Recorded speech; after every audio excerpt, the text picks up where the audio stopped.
Hey, it's Vicky, and today I'm here to talk about the books I read in April. In April, I read 7 things, but I'm only going to talk about 5 of them because 2 of them that I read this month were for a secret project that I hopefully am going to be finishing up in the next couple weeks. So that video will be out sometime in May. So I will talk about those books within that video. So excuse Morgan, she's itching. I don't know if you guys can hear that or not. So yes, I read 7 things, 4 physical books. Didn't quite complete an ebook this month. I'm still working on that one. And then I read 3 audiobooks. So let's dive in.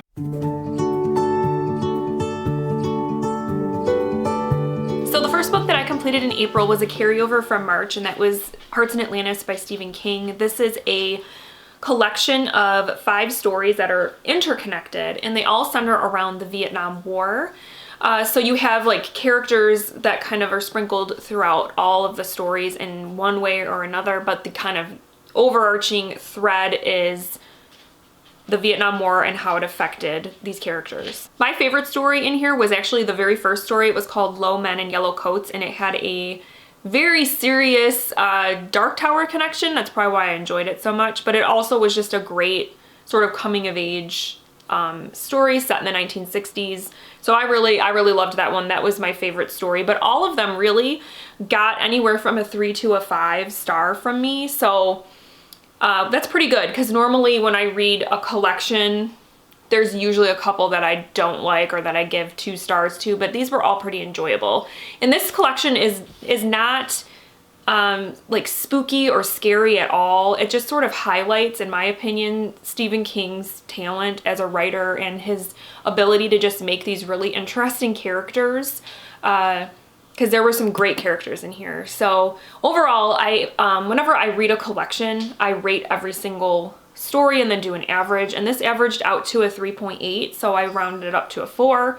So yeah, this was really good. I don't know if it would ever be one I would attack again down the road, maybe just the first story, but overall it's enjoyable, and if you are trying to read all Stephen King's books, it's definitely worth picking up. Next up, I read Long Division by Kiese Layman, and this one was one of those books that I definitely feel like I need to reread in the future. It deals with, it's kind of 2 stories that are interconnected.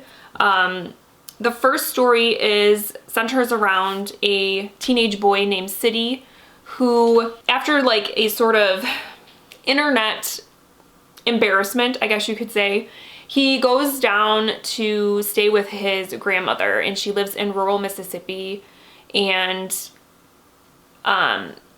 along the way, or kind of before he goes, he finds this weird book called Long Division that when he picks it up, there isn't an author on the cover, and some of the characters in the book are people that he knows in real life, and one of the main character is named City, just like him, and he's like, what is going on? And then the second story sort of ties into that, but I don't want to say too much about it because I feel like it kind of spoils things a little bit, because I went in not knowing about the sort of main element that goes on in this book. And so I don't want to tell you guys. I want you guys to, if you go into this, to go into it not knowing that part. The thing about this book is I feel like there were aspects of it that just completely went over my head. There were like connections between the 2 stories, or things like parallels that I think I may have missed.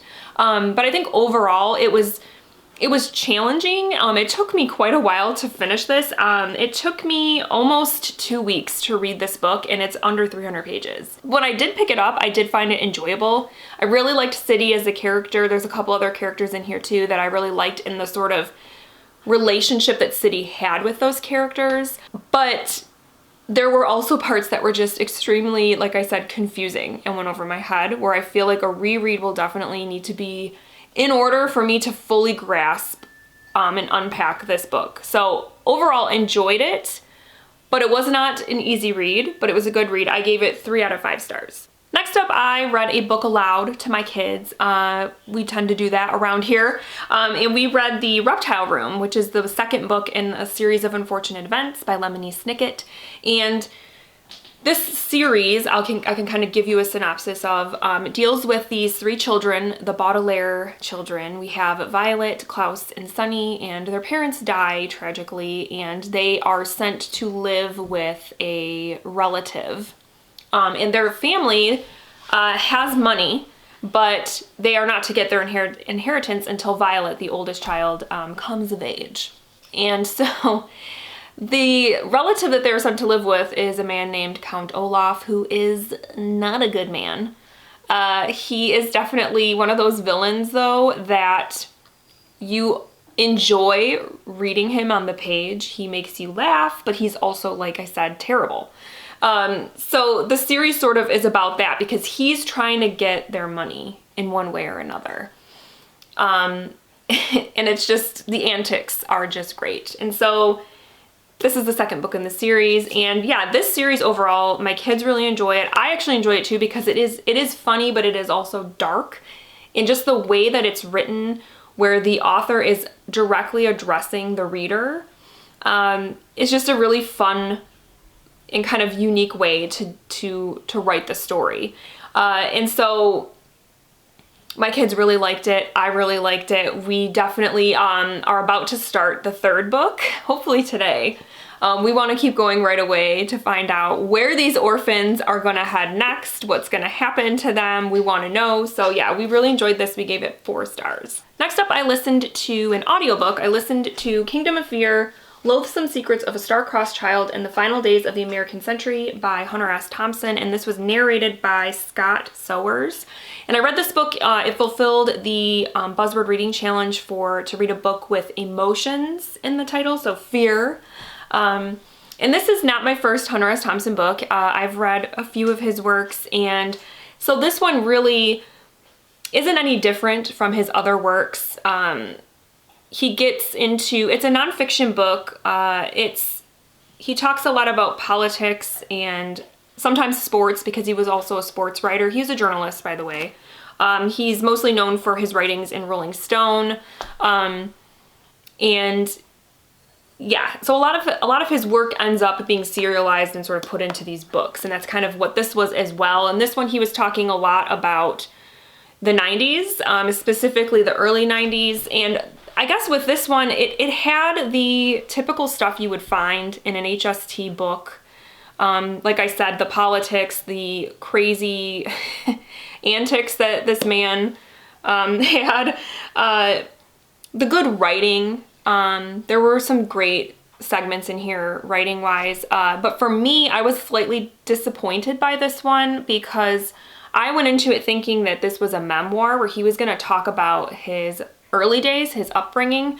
And though like the first little sort of anecdotal story that he tells is from when he was a child, he doesn't really go into a ton of detail about his youth. And that's kind of what I was expecting, what I wanted. I was looking for a memoir, and this isn't that. He does talk about personal stuff, some things he went through specifically in the early 90s, some legal trouble, to keep it brief, that he had. But it just wasn't what I was expecting. In my experience with his work, and I do plan on still reading everything he published, but I am finding that his books are getting more and more or less and less interesting, which may change, because I don't know if this was one of the last books he wrote. This came out in 2003. He died in 2005. So I was kind of hoping, though, that the later books would actually really be engaging, because some of the politics and stuff he talks about, I was alive. Like, I was a kid, but still I remember some of that stuff, you know? But I'm finding that his best work was the early stuff. Although, like I said, I haven't read everything. I might be proven wrong. There might be some of his later stuff that is just outstanding. But to me, his 2 best works, hands down, are Fear and Loathing in Las Vegas and Hell's Angels. Those 2 were outstanding. Those are 2 books that I will reread. This one, I don't think I'll ever revisit. I will keep it on my shelves, but I don't know if I'll ever revisit it. But it was still good, and a lot of the stuff he talks about, it's kind of spooky sometimes, how he was writing this stuff talking about some of the political stuff going on at that time, and how how much he could kind of sense what was going to happen politically, and how now that here we are in 2023 reading this, how much of what he kind of prophesied happened or saw could be happening in the future. So he really was a brilliant mind when you look at somebody who analyzed and knew American politics and wrote about American politics. He definitely was brilliant. But this one just didn't quite wow me. But I still love his writing and everything. So I did give this 3 stars, but I don't know if this is one I would, unless you're like a Hunter S. Thompson completionist, you want to read all of his stuff, read this, but I would say otherwise, you could probably skip it. And then the last book that I read in April was my favorite book that I read in the month, and it was a 5-star read. So this is only my 3rd 5-star read for the year. It's been tough for me to find a 5-star books this year. I don't know why, but this one just floored me, and it totally caught me by surprise. But I read Washington Black by Essie Edogayan, and from pretty much the first chapter, I was hooked on this book. I just like binged this book. I absolutely loved it. It centers around a young black boy named George Washington Black, but he goes by Wash. And when you meet him, he's a child. He's quite young. And he is a slave on a plantation in Barbados. And his master is incredibly cruel. And it's a very hard life for him, especially being a child. It's just so heartbreaking. One day, his master's brother comes to visit and kind of have an extended stay. And he is looking for someone to kind of be his personal assistant / servant, and he chooses Wash to be that person. And so it's a really interesting dynamic because this man's name was Titch. His name was Christopher Wilde, but he went by Titch. And he was not cruel like his brother, but he was kind to Wash and taught him things. You know, he tried to teach him to read, and he helped him. He was a very like scientific man, so he did a lot of experiments and things like that, where Wash was kind of with him and got him really into like science and technology and like innovation and things, because this takes place in the 1830s. And so it was interesting to see that mix of like what they were doing in terms of innovation and technology at that time through this character. And but it was, like I said, it was an interesting dynamic because Titch was not cruel.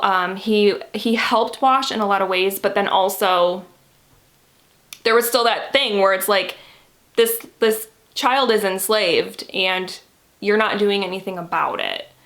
But anyways, what kind of kicks off the story is someone on the plantation, I won't go into detail, but someone on the plantation dies, and Wash is sort of pinned as the murderer. And so he and Titch have to run away. And so this book takes you all over the globe.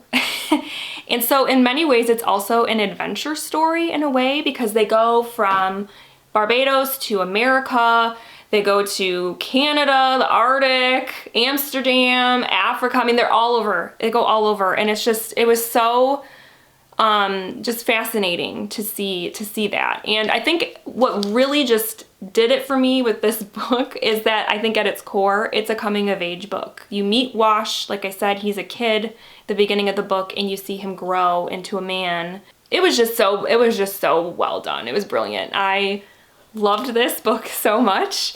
It was fantastic. I cannot recommend it enough. If you like historical fiction, if you like coming of age, this was so good. And like I said, also that sort of tie-in to science and technology was also just really cool. I loved it. I loved this. It was 5 stars. Please go pick this up if you can. All right, guys, so those are the books I read in April. It was a pretty good month.